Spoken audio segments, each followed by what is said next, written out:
today we shall see a brief overview of the feminist movement in India. In the Indian context, the feminist movement or the women's movement can be divided into three distinct phases. The first and the second phases being in the pre-independence era, and the third phase in the post-independence era. The third phase can be further classified into three sub-phases: the period of accommodation between 1947 to the 1960s, the period of crisis spanning from the 60s to 1975, and the third sub-phase spans from 1975 till date. The women's movement in India first began as a social reform movement in the 19th century. During this time, many Oxbridge-educated and other elite-educated Indians were exposed to the Western ideologies of equality, liberty, and fraternity. This Western liberalism was extended to the women's question and was translated into a social reform movement. The Western influence on culture and society was perceived as a threat by many intellectual reformers who were increasingly sensitive to the colonial domination and sought ways to resist this colonial hegemony. They wanted to create a new society which was modern but still rooted in Indian tradition. Social reformers of the time then began to work towards eradicating social labels like polygamy, casteism, sati, child marriage, illiteracy, etc. The social reformers also shared the belief that a society could not progress if its women were not included in the reform process. Attempts were made to elevate the social status of women through legislation, political action, and education. The social reform movement, of course, did not radically challenge the existing patriarchal structure of society or question the existing gender norms. They only sought to change the issues pointed out by the British as evidence that Indian society was inferior to their own. The women's organizations were initiated by the wives and sisters of the social reformers, and therefore they did not have an independent ideology and only parroted what the men were saying. That is to say, they only spoke the language of men. Women were only perceived as passive recipients of the reforms. Therefore, attempts were made to reform the women themselves, but no attempts were made to change the power structure of society that placed men above women. The reformers envisioned a new Indian woman, traditionally Indian, but educated enough to suit the new emerging society. In fact, one of the primary objectives of this education for women was to create suitable wives for the new emerging elite Western educated Indian. Even during the freedom struggle, their work was just the extension of the domestic work, and most of the frontline positions were actually taken by men. In spite of these limitations, the social reform movement helped advance the cause of education for women in Indian society. Some notable reformers include Rajaram Mohan Roy, who argued that sati was in fact murder and that it was not supported by the Shastras. He also argued against polygamy and for property rights for women. Rabindranath Tagore submitted a memorandum to the Legislative Council for the removal of legal disabilities of remarried Hindu widows and the establishment of girls' schools in every suburb of Calcutta. Another reformer, Keshav Chandra Sen, was also instrumental in getting the Native Marriage Act passed in 1872, which forbade early marriage between boys under the age of 18 and girls under the age of 17. It also allowed for widow remarriage and intercaste marriages for those who declared that they do not belong to any particular faith. Savitribai Phule was another noted reformist. She hailed from a very backward community and she was married off at the age of 9 to a 13-year-old Jyotirao Phule. She was illiterate at the time of her marriage. Her husband too had been forced to drop out of school because of his caste, but later on, encouraged by a Persian scholar, he enrolled in a Scottish missionary school and studied up to the 7th standard. Savitribai was at first taught at home by her husband, and after which she went on to train, at a teacher's training institute run by American missionaries. She then started a school along with Saguna Bai, a revolutionary feminist and a mentor to her husband, Jyotirao. The curriculum in this school included mathematics, science, and social studies, instead of Vedas and Shastras. It is said that Savitribai used to take an extra sari along with when she went to school because people would hurl cow dung and stones at her apart from verbally abusing her. She was also a very staunch feminist and a poet as well. Her poem, Go Get Education, urges oppressed communities to get an education and break free from the shackles of oppression. She started the Mahila Seva Mandal to raise awareness about women's rights. Another noted reformer was Pandita Ramabai Saraswati, a scholar, feminist, and educator. She studied Sanskrit when it was only allowed for Brahmin men to do so. She had an intercaste marriage, and after the death of her husband, she remained in public view, unlike widows at that time. Ramabai advocated women's education and actively participated in public affairs. She traveled widely. Having studied in Britain, she traveled to Japan, Australia, and across India giving lectures. Second phase, which spanned from 1915 to 1947, saw the birth of three major organizations: Women's India Association, the National Council of Women in India, and All India Women's Conference. All these organizations were formed by women in between 1917 and 27 after World War I. This phase saw the struggles against colonialism intensify. Gandhi legitimized and expanded Indian women's public activities by initiating them into the non-violent civil disobedience movement against the British Raj. In the decades that followed, women showed active participation in freedom movement, paving the way for some women's only organizations. There were organizations led by women like Sarala Devi Chandurani, who set up the Bharat Sri Mahamandal, which met for the first time in Allahabad in 1910. Soon there were many branches in Delhi, Lahore, Karachi, Amritsar, and Hyderabad. When Gandhi first came on the political scene, he drew a large number of women to the political arena. A large number of women joined the civil disobedient movement during the 30s. Among them were Sarojini Naidu and Kamala Devi Chattopadhyay. Civil disobedience movement was in fact inaugurated in Punjab with a procession of 5,000 women at Lahore in 1930 under the leadership of Lado Rani Zutsi and Parvati, the daughter of Lala Lajpat Rai. Durgabai Deshmukh organized the women in Madras to carry forward the policies of the Congress. The manufacture of salt in defiance of the British laws which prohibited its manufacture was very symbolic for women, and a large number of women from the villages joined Gandhi at his Dandi March. Gandhi believed that by nature women were non-violent and hence would be more successful in carrying out his non-cooperative movement.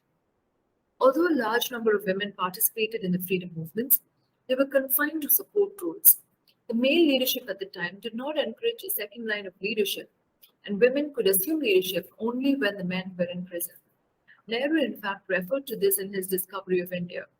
This was also the first time in Indian history when a large mass of women were mobilized for political purposes in a mass organization. Many of the women felt that the struggle was too pronged. They were fighting not only the British overlords, but they also were fighting patriarchy at home. The third phase spanned from 1947 to the present age.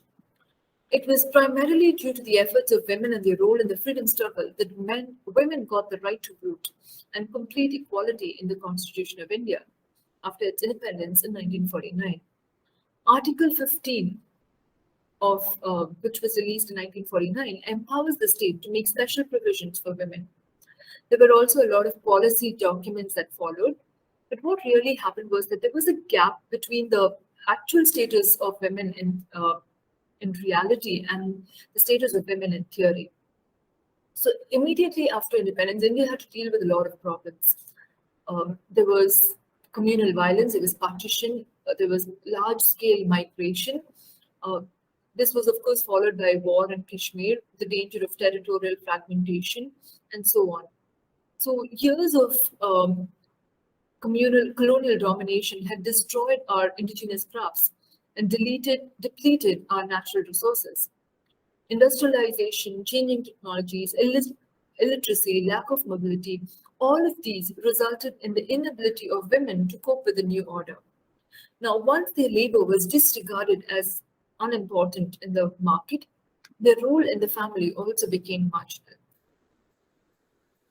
So the third phase, in the beginning of the third phase, is what we call the period of accommodation. Women's participation in the freedom struggle developed their critical consciousness about their role and rights in independent India. So this resulted in the introduction of the franchise and civic rights of women in the Indian Constitution. Women in India did not really have to struggle for their basic rights as the women in the West had to do. This was primarily because just after independence was a period of accommodation. Some of the organizations took up constitutional measures such as the Marriage Act of 1954, the Hindu Code Bill of 55-56. Now, these bills took up the issues of marriage, divorce, succession, guardianship, and adoption.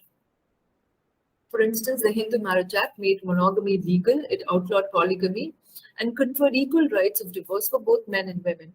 It also made intercaste and interreligious marriages legal.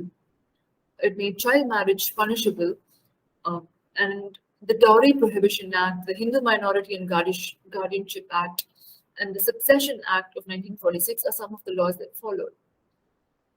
The NFIW, that is the National Federation of Indian Women of the Communist Party of India, established in 1954 by several leaders including Aruna Asif Ali and others, worked for the empowerment of women and women's rights. Another organization, the National Federation of Indian Women, which was affiliated to the Women's International Democratic Federation, also fought or worked for the emancipation of women. The second phase was the period of crisis, which spanned from the 60s to 1975. Now, the 60s was marked by economic crisis and stagnation. Rising prices, increasing landlessness, and generalized discontent both in rural and urban areas. This period is also associated with the Green Revolution, which dramatically improved scientific agricultural techniques, which aimed at improving agricultural yield. In 1971, the CPIM set up the Shramik Mahila Sangatana, that is the Working Women's Organization, to mobilize women of the lower middle class and the working classes affected by the growing economic crisis. The anti-price rise movement of 1973 was a united front composed of women from the CPIM. Socialist and Congress parties and non-party middle-class housewives also took part in this movement. In 1973 to 1974, Maoist women formed the Progressive Organization of Women, initiating a self-consciously feminist critique of radical leftist politics, along with an analysis of gender oppression. Now, this led to women's organizations in Pune and Bombay, Maoist women's organizations, and finally culminated in the first major celebration of International Women's Day in 1975 on March 8. They took up issues like dowry and eve teasing, obscenity, price rise, and other hardships, especially faced by women living in the slums. But with the repression of the emergency period, this organization disintegrated within 2 years of its formation. And some of the other issues that they took up were a division of housework, party politics, rape, and dowry debts. Now, during these various movements, the central issue of these movements came to be atrocities against women. In 1974, the Official Status of Women Commission published their report Towards Equality. This report talked about how the status of women in Indian society. It focused on the fact that despite many progressive legislations and constitutional guarantees, the status of women had not improved much. To bring to fruition the recommendations of the Towards Equality report of 1974, a blueprint of action points and national plan of action for women was suggested in 1976. Now, this report suggested measures, or this blueprint suggested measures in the areas of education, health, family planning and nutrition, employment, social welfare, and legal status. A separate chapter on women in development that in the sixth five-year plan resulted in women being perceived as productive contributors to the national economy. The seventh five-year plan had a chapter on socio-economic programs for women, which moved further away from a welfare approach to a more positive developmental one. The Indian Parliament adopted a national policy on education in 1986, which included a chapter on education for women's equality. A national perspective for women was released in October 1988.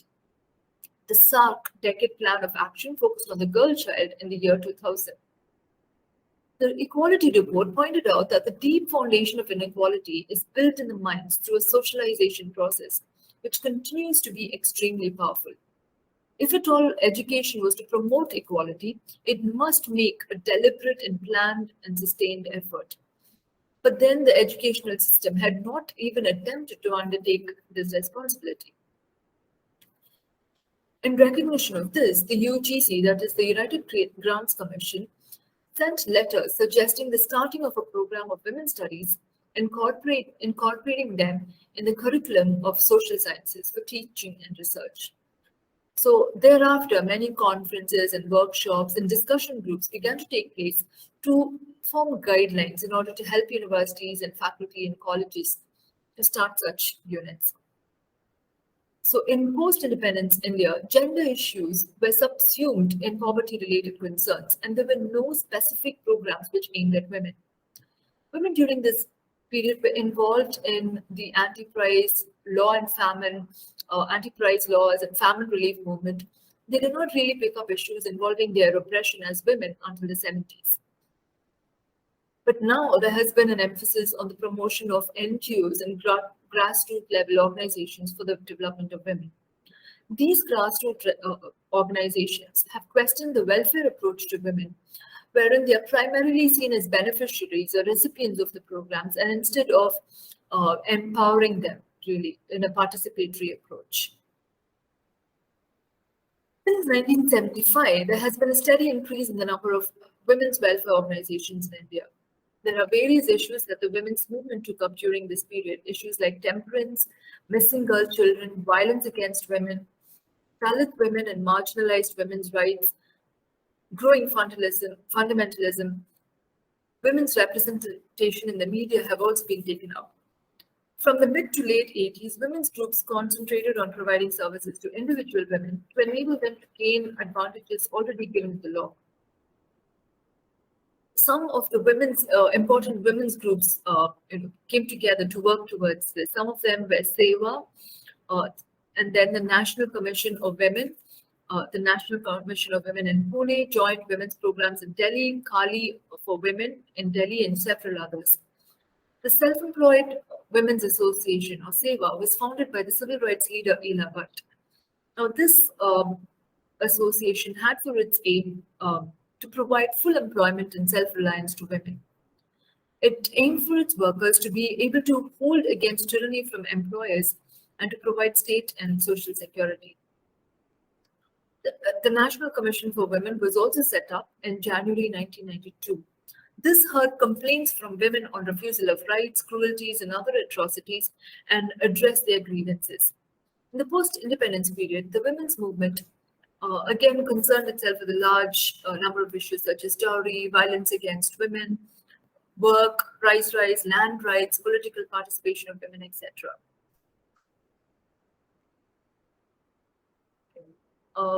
In the post-independence movement, we also had a shift in policy with regard to approach to women. The shift was from welfare to development to integrating women in development.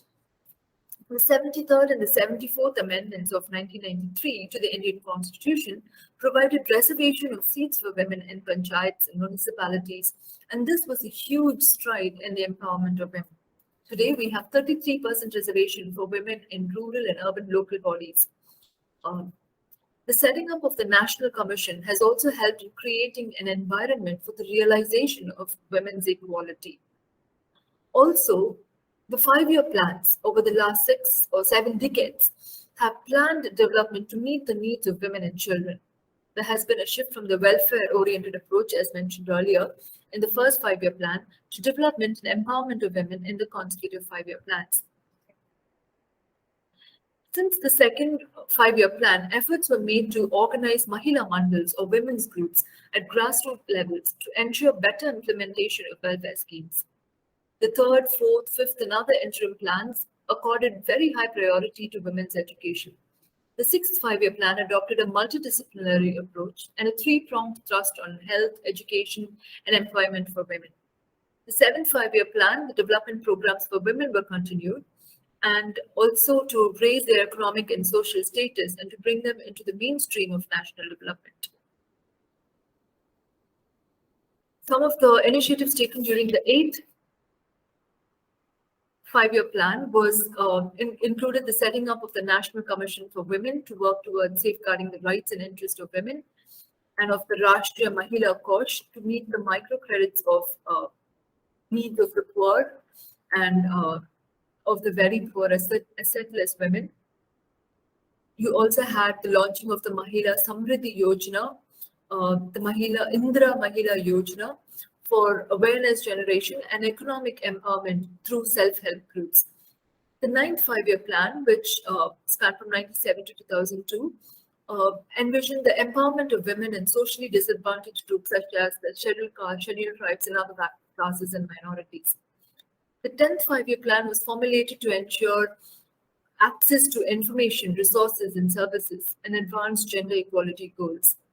The 11th five-year plan, which spanned from 2007 to 12, proposed to undertake special measures for gender empowerment and equality.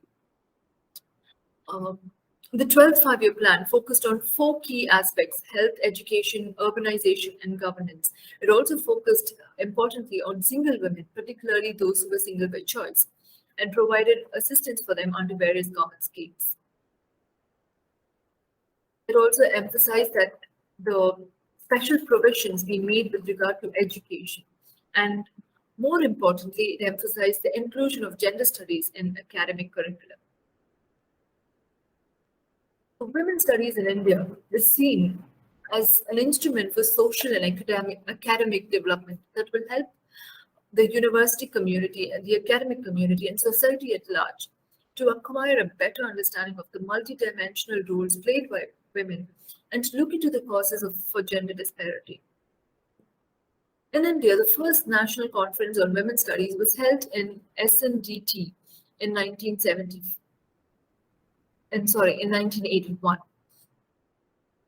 By women's studies, we do not merely mean focusing on women's experiences, problems, etc., but to view it as a critical instrument to improve our knowledge about society, which at present remains very partial and biased, and especially derived from a male perspective.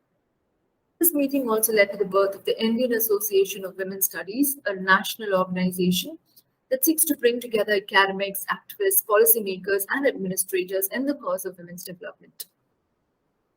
Following the recommendation of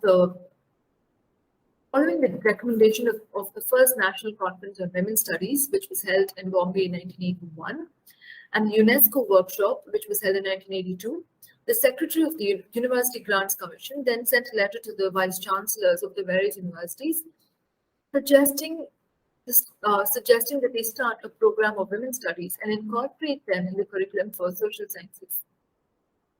Today, there are over 163 women's studies centers across the country, which are involved in teaching, research, action, fieldwork, and other extension activities. Their role in initiating a gender discussion, especially in academia, is recognized by the UGC and increasingly by various government bodies. Thank you.